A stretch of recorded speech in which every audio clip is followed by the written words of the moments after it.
माँ बिल्कुल ठीक कहती थी कि तुम किसी पढ़ी लिखी लड़की से शादी करोगे तो एक दिन वो तुमसे ऊंची आवाज में जरूर बात करेगी और तुम्हें कुछ समझेगी भी नहीं। अच्छा, तो और क्या कह रही थी आपकी मम्मी? यही कि ज़्यादा पढ़ी लिखी लड़कियां घर बसाने के लायक ही नहीं होती, क्योंकि अगर उन्हें सास और ननद कुछ बोले तो वो पलट कर जवाब भी दे सकती हैं और शर्मो हया तो घोल कर पी ही जाती हैं। तो फिर तो आपको अपनी बहन को भी ज़्यादा पढ़ा लिखाना नहीं चाहिए था, क्योंकि उनकी तो शिकायतें आए दिन लेकर के आती रहती हैं उनकी सास मम्मी जी के पास। वैसे तुम इतना कब से बोलने लग गई? तुम्हारी सिधाई, शालीनता और सभ्यता, यही सब देखकर ही मैंने तुमसे शादी के लिए हाँ किया था। अरे तो मैंने अपनी शालीनता और सभ्यता छोड़ी कहाँ है? घर में मेरे साथ कितना भी गलत होता रहता है, लेकिन मैंने कभी किसी से कोई शिकायत नहीं की। अब क्या मैं आपसे भी अपने दिल की बातें ना कहूं? वो भी किसी के सामने नहीं, बल्कि बंद कमरे में। अरे आपकी समझ में क्यों नहीं आता कि मैंने आपके ही भरोसे तो अपना घर परिवार, अपने माँ बाप छोड़े हैं, और आप ही अगर मेरे मन की बात नहीं समझेंगे तो मैं किससे कहूंगी अपने दिल की बातें?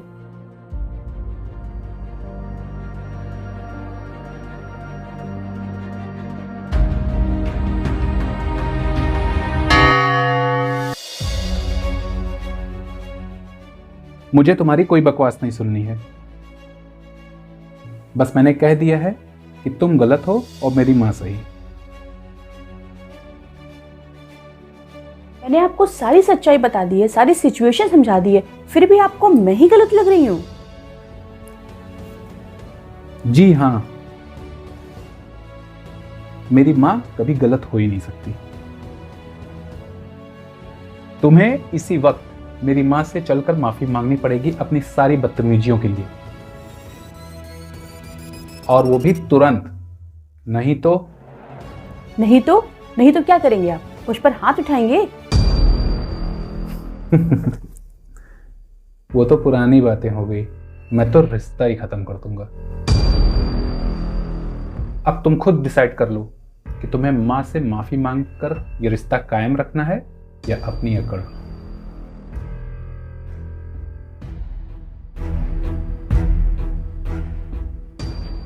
ये मेरी अकड़ नहीं है, बल्कि मेरा स्वाभिमान है। जब मेरी कोई गलती ही नहीं है तो भला मैं आपकी माँ से माफी किस बात के लिए मांगू?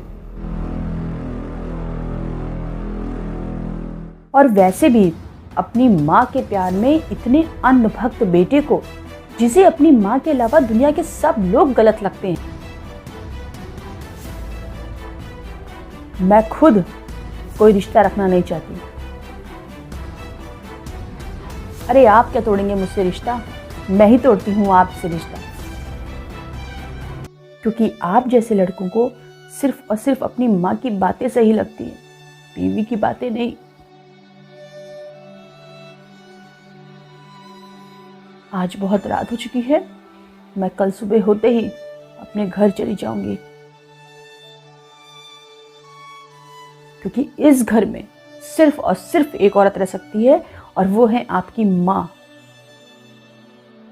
तो इसलिए आपको आपकी माँ मुबारक, और मुझे मेरा स्वाभिमान।